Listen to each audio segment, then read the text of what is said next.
parang peace treaty na hindi sila maano ni Israelites. And agad-agad, si Joshua, nagbigay ng judgment. Okay, sige.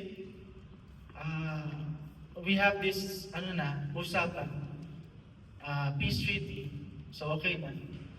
And then, later on, nalaman pala ni Joshua na yung mga Gibeonites pala is karating lugar ng Canaan, which is, And then, with that, naloko, na-trick sila Joshua. And then, from that time, hindi na nila pwedeng i-conquer si Gibeonites dahil meron na silang usapan eh. Hindi na nila makakonquer yun dahil mayroong usapan na sila na yun. We will not harm the Gibeonites. So, the lesson is, kahit anong, no matter how obvious the decision seems, no? Still seek God's wisdom. No? Kahit anong sa buhay natin, kahit sabihin mo na parang, oy, ito na yun. Agad-agad, gagrab ko na ito. No. Still, we have to pause, we have to seek God's wisdom palagi. No? So yun yung two lessons na dapat i-apply natin sa ating buhay. So we have to follow yung rules ng ating Panginoon. And then syempre, seek Him first. Seek Him first in everything. No? And then, victorious si Joshua sa kanyang responsibility of bringing the Israelites to the land, promised land. And ayun, no? Nakaka-overwhelm kasi in all those, no, palagi si Lord ang naitataas. Si Lord ang naitataas sa kanilang victory, sa kanilang journey. So, doon tayo palagi na any small victories, anything na ma-accomplish or kahit yung leading ni Lord sa atin na minsan not on our parang gustong way, pero still, no, yung way na yon is going through the way na parang mas mapapabuti tayo. So, let's, parang, yung acknowledgement natin sa ating Panginoon na this is your will, not mine. And alam natin na yung will na is the best for us. So, sa akin, mai-share ko yung testimony ko bilang pagkabinata ito. Sa being a teenager, syempre, andyan na yung mga bisyo-bisyo and all, and drinking, smoking, etc., worldly behavior, and then adulthood tayo, continuous lang yan. Continuous lang hanggat walang tatapik sa'yo, diretso lang yan. So until 2008 came, I was privileged to mabigyan ng opportunity makapagtrabaho sa Singapore. And I was also privileged to receive God's punishment din. Nagtrabaho ako Singapore, I worked there, okay na, feeling ko okay na lahat. And then, parang nakakapag-save ako, nakakapag-send ako ng money sa parents ko, and then, pang extra. Ayun, pero few months lang, pinalo ka agad ako nila. So, kailangan talaga, galing yung sagot nila, agad-agad, ka na, i-correct ka niya. And, I was sent to prison, sentenced for 8 weeks. Because I made, gumawa ko ng bagay to disqualify myself sa job. So just like Joshua, una, I broke God's command, I lied. And the second is, I failed to seek God's wisdom. So, yun lang. So, agad. So, Pinarusahan niya ako. But then, kahit naman pinaparusahan tayo ng Panginoon, hindi naman siya ganun galit na galit. So, may mga pinapadala pa rin siya na mga tutulong sa atin, makakapagpa-realize, nakakapagpagaan ng ating pakiramdam. So, I was there inside, sobrang down, malungkot na malungkot. Sobrang tagal ng araw sa loob. We are parang 25 in one cell. Different nationalities.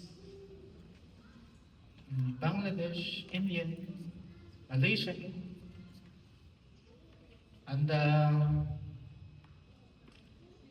yung sagot na sinasabi ko, yung nagbigay sa akin ng parang nagpag-aano, nagpalakas na loob ko rin. So, siyempre malungkot ako dahil I'm away. Tapos doon pa ako sa loob ng Singapore. Family ko nasa Pilipinas. Yung girlfriend ko pa lang nun, nasa labas. So, ayun no, isa sa nakapagpalighten o nakapag-change ng akin is yung Sri Lankan na nationality niya, Sri Lankan, ano siya, may mga ketomin, leprosy. So, di ba parang in those times na nandun ka sa loob, and then nakikita ko kung paano rin siya pagtsakin, kung paano siya, parang talagang, parang wala, you don't belong anywhere, parang gano'n eh. Considering, na yun, person na yun. But still, nakita ko sa kanya is he's a Christian. Christian siya. Nakita ko sa kanya yung deep conviction niya na kasama niya pag sa loob. Nakikita ko siya habang lahat nakahiga at tutulog. Kasi isa sa floor, tapos yan, parang double deck pero floor yung baba. Nandun siya sa floor, yung mat niya nakalatag, nakadohon, nagdadasal. So nakita ko yung courage niya doon. Nakita ko, ako nalulungkot lang eh. Nilagay ko lang ako sa family ko eh. Pero yung nangyayari sa kanya, the whole world is pushing me away. So siya yung nagbigay sa akin ibang perspective na parang, kaya mo yan. Parang continue lang. Then, doon kami nagkaroon na parang relationship na parang, we are praying together na, we are parang nag-uusap na kami, kwentuhan, kasi siyempre siya lang yung left behind dun eh. Nagkukwentuhan kami, nagpa-pray kami every night, and then, siya yung blessing doon. Siya yung blessing ko dun sa loob. No? Na-serve ko yun. Serve ko yung sentence ko. Nakauwi na ako.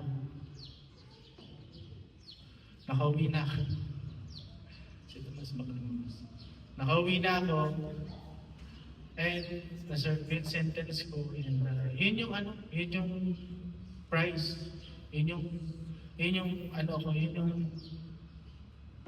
yung punishment na binigay sa akin, which is I'm also privileged yung punishment na yun. So kinorek niya kaming dalawa. So pinawi niya ako, pinaghiwalay niya kami.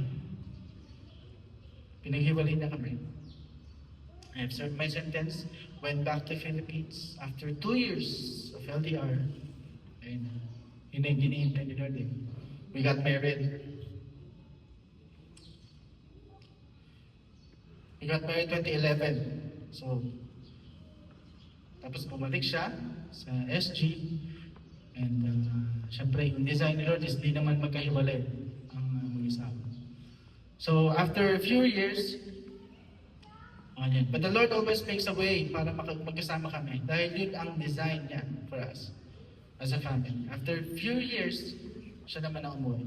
So magkasama kami, 2015. 2015. So magkasama na kami, 2015. So, it's tough. Siyempre, iba naman ang masweldohan from SG to Philippines. So, it's tough, pero yun yung sagot niya eh. So, kailangan tayong magabi. And yun yung tama. So, pinagsama na kami. In our married life, nakita namin yung works niya. Nakita namin from different house. Siyempre, may mga struggles din yun. From my side, and then house on their side. Siyempre, different works, trabaho, problems faced. So, pero nakita namin yung pag-akay niya sa amin. Pag-akay niya sa amin, yung pagdugtong-dugtong niya ng mga needs namin on how we can survive, on how, paano kami makapag-survive from parang sa REITs, pro-life, tapos may business, ganyan. So, lahat yun, dinugtong-dugtong ni Lord sa amin para kami ay makasurvive. No? So, dun na parang God is good talaga. God is good talaga. Until 2023 came, when we decided na magbukod na. So, yun yung pinaka-ultimate goal ko namin, which is magbukod na talaga. And we moved to Baguio. So, ito na. Nandito na kami sa Baguio. And ang pinakabaon lang namin nun is yung faith namin in Jesus. And seeking His will first in my family. So, yun yung pinaka-baon namin. Kasi parang preparation na rin. Kasi before kami pumunta rito, talagang namin yung mind namin yun. Parang pinalakas yung faith namin. And then yung pinaka napag-usapan na, pagpunta namin dito, one of our fellowship sa Paniginan, bago kami makyat, Panigitarlo. Bago kami makyat, sabi namin sa sarili namin, we have to find first a church. We have to find first a church. Yun muna. Seek Him first muna. Bago yung lahat. So, humanap kami, and then di naman kami talaga naghanap. Actually, talaga siya yung nagbigay. Kasi from our pastor in Panigin, in-endorse kami kay Pastor Joe. So, mabilis ang pangyayari. Pastor Joe came, then the next day, Pastor Joe and Pastor Odell came, and then blessings. No? Ang baon namin is yung faith that we have in Jesus and seeking His will first in our family. Masasabi ko sa buhay namin, God made a way when there is none. Lahat went well for my family. Just like Joshua in conquering the towers of Jericho and in passing through the Jordan River, God made a way. No? Si Lord ang gumawa ng way doon. So wala. And just like any other families, we encounter mga pagsubok. Yes. So, we have a blessing. So, pagdating namin, dalawa pala yung kids namin. And then natagdagan, binigyan kagad kami ni Lord isa pa, which is a gift. Mga na-encounter namin is, one, Adiel. First, heart condition. So, sabi nito, may butas daw yung puso ni Adiel. So, wala. Anong gagawin natin? Upuan na natin yan. Panalangin na natin yan. So, initial, pinag-pray natin talaga. Iniyakan namin kay Lord. It's your will, not ours.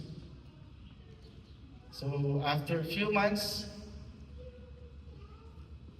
pina-check up ulit namin. So, Sabi, hindi naman yung butas. Wala naman. So, nakasealed siya, ugat na lang, hindi nagsasara. So, praise God, no? Sa buhay ni Ariel, yung sagot ni Lord is, ang bilis ng sagot niya. And then, si Ariel, nandyan lang siya. Buhat-buhat ng kung sino-sino. Yun, nakikita namin na okay siya, is fine, malakas, mataba, and that's a sign na okay yung puso niya kasi yung nagiging siya ng weight eh. And I praise God. And then number 2, syempre, Tomas. Syempre, with his delayed development, slowly, God is answering our prayers. Sabi ko kay Rizal kung special. Sorry po. Kung special man siya, isa lang ituturo namin. Isa lang. Kahit po, mag-worship lang siya. Mag-worship lang siya.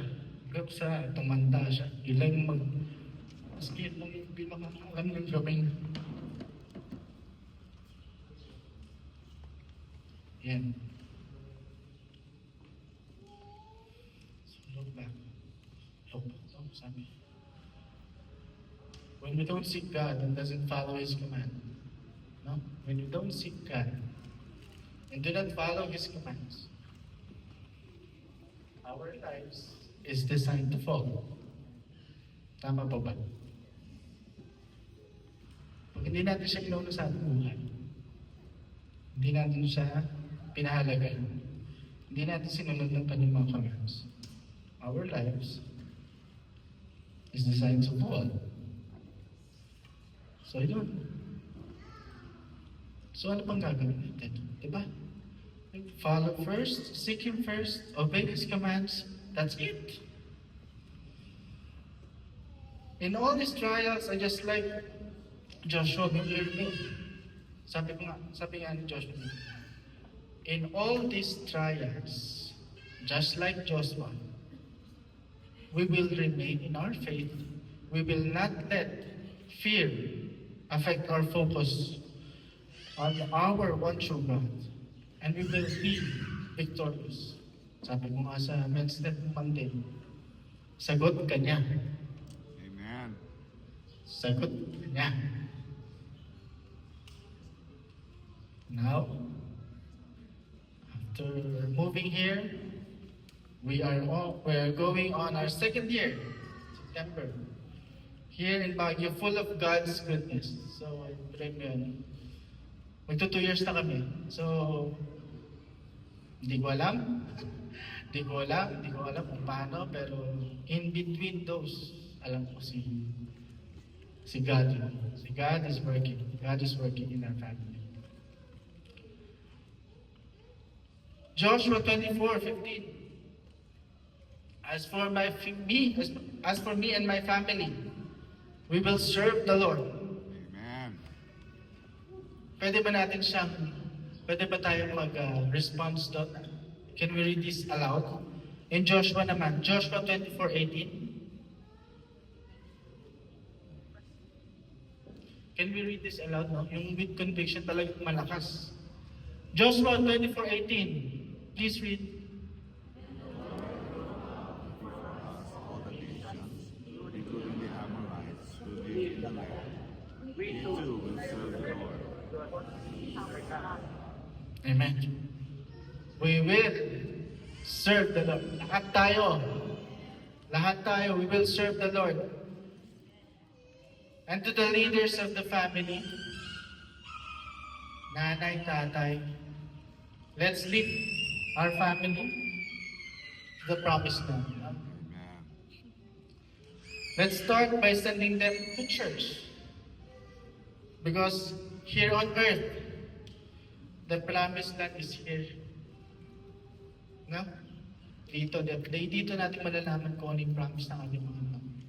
Dito natin malalaman kung ano yung buhay na nakalaan para sa atin. Amen.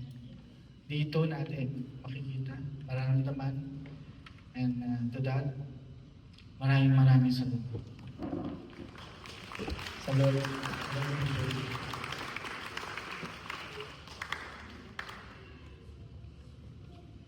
Praise God. Thank you very much, Kuya Nico. It's a challenge for all of us as well. No? Seeking God's will, seeking God is the first and foremost priority of our lives. I felt in my spirit that we would like to call all the young people, we would like to pray for you. It's no joke to be living in this world today without God. Imposible. Imposible. Alam niyo, hindi man tayo nakakulong sa selda, yung naranasan niya sa Singapore. Pero nakakulong tayo sa maraming mga bagay sa puso mo eh. Nakarehas tayo eh. Sa takot, sa flesh, sa kasalanan, sa pangangamba, sa worries, sa frustration, sa kasalanan. Binabalot tayo. Instead na maging malaya tayo sa buhay natin, inaalaw natin yung mga bagay na makamundo para alipinin tayo. Hindi yun ang plano ng Diyos. Ang plano ng Panginoon, mapalaya ka.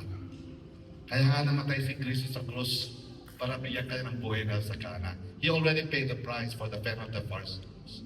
All we have to do is to repent, magsisi, humingi ng tawad, bumalik loob sa Kanya. So, I was picturing yung sitwasyon niya nasa Singapore, nasa selda siya. And then here comes a person, may ketong and all. Pero nag-worship sa Lord. That opened his heart and his mind. Hindi hadlang kung anong pinagdadaanan mo para hindi may bigay sa puso. Kasi ang pag-ibig ng Diyos always available. Amen?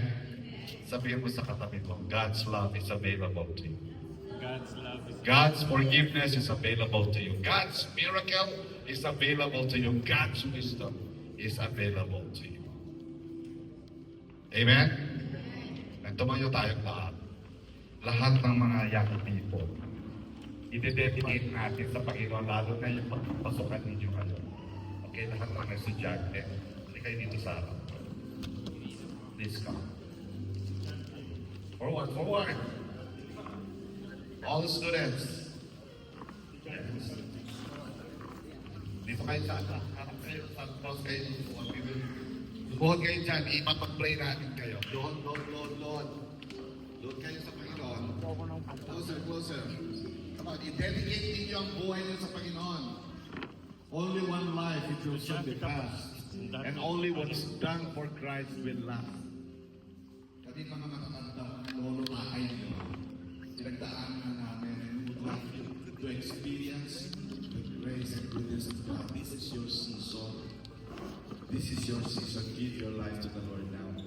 And I want you to pray to the Lord. Pray to the Lord. At kung meron kang anak dito, meron kang kamag-anak, o meron kang pamangkin, and you would like to pray for somebody, let us do that. Tayong mga seniors, tayong mga nanay, tayong mga nandito, let us pray. Find someone to pray for right now. Can we do that? Come on. You pray. Come on. Find someone to pray with. Go ahead. Lord, we dedicate to you these young people. You are raising a generation of godly young people who will love our Lord Jesus Christ with all their hearts, with all their minds, with all their strength. They will live a godly lifestyle from here on. They will honor you. They are your vessel to lead their friends, their family, their classmates to the Lordship of Jesus Christ. Anoint their lips that they will speak with boldness, the overflow of mercy and praise of the Lord. Anoint their life Ever, Lord God, please. that they will live uprightly for the glory of God. Sing it. That they will exemplify godliness in their choices, Malalim na in their decisions, in their values. Lord, preserve them, that they will make a difference for their generation. They will be respectful young people to their parents and to the elders. Give them the burden to bring their classmates to the Lord Jesus Christ. Take away selfishness, take away sin, take away pride, take away all this stubbornness, yung katigasan ng puso. Melt their hearts and their spirit that they will submit themselves to the Lordship of Jesus Christ. Set them apart. Sa lahat. Set them apart. That they will be life changers. They will be influencers, godly witnesses of the Lord Jesus Christ. Use Him mightily. Nakasalanan yung next generation sa buhay nila, Panginoon. Raise them, Holy Spirit, with your divine deep conviction to love God's word, to obey God's word, to live uprightly according to the standard of the Spirit. Thank you, Lord. Thank you, Jesus. As we are in God's presence, Lord, in an attitude of prayer and dedication, we'll lift everyone in this place. Hallelujah. sa sabi ng Panginoon, ikaw ang magsasala ng lahat dito at ito sa akin po ang Espiritu. Lord, I pray for you. Raise him to be a man of faith, a man of Heart's desire, excellence, for God's honor, for God's glory. Fill his mind and thoughts with divine presence and presence. Thank you, Lord, for his obedience and for his love for you. Give him the Spirit of God. I am na ang kalimutan ng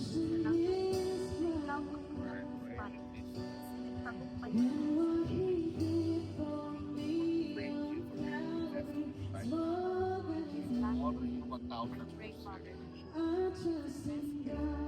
all aspects of his life.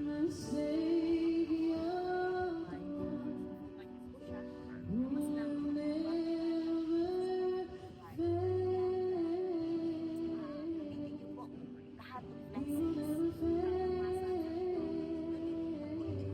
para mas panalo pa na makakilala.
Praise the Lord Jesus. Thank you, Lord, for your endless grace and forgiveness. Thank you for your divine intervention over our lives and over our future. Lord, for these wounded young people here, for those who are broken, let your healing balm cover them, that they will be released from the bondage of pain and hurt, and release forgiveness to those that have made them wrong. Instill in them, oh God, the value of hope, that nothing is too hard for you. You are our healer. You are our restorer. You are our redeemer. Nothing is too hard for you. You make things happen according to your purpose, according to your plan. We dedicate them, Father, that you will endow them with the blessing that comes from you, wisdom after wisdom. That they will excel not only in their spiritual life, they will also excel in their academic life. The evidences of that hope and joy is reflected even in their performances. Among their grades, excel, excellence, Lord. They represent the God of excellence who deserves the best of what we have. Their giftings, their talents, everything that we have belongs to you. And you will maximize their lives as a potential vessel, as a potential witnesses of all the glory of God. We dedicate them to you. Raise them, Lord, with the fear of God in their hearts. Every wrong relationship, you will right that, Father. And they'll be willing to be accounted for. Willing silang magpa-accountability.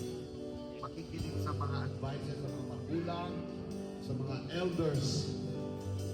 At matuto silang magtanong, lumapit sa kanilang mga mentors for their spiritual covering. Thank you for having this church family, for bringing us all together para magsama-sama at para purihin ka sa bayan. Sambahin ka ba, Lord? Wala na ibang pangalan kundi ang pangalan ng Diyos. No one next of the lifted in this place except the name of Jesus. Thank you, O Lord, for making a difference, and thank you for accepting all our prayers. Thank you, Lord Jesus. Accept our prayers. Accept our praises unto your name. Hallelujah. Let's worship the Lord right now.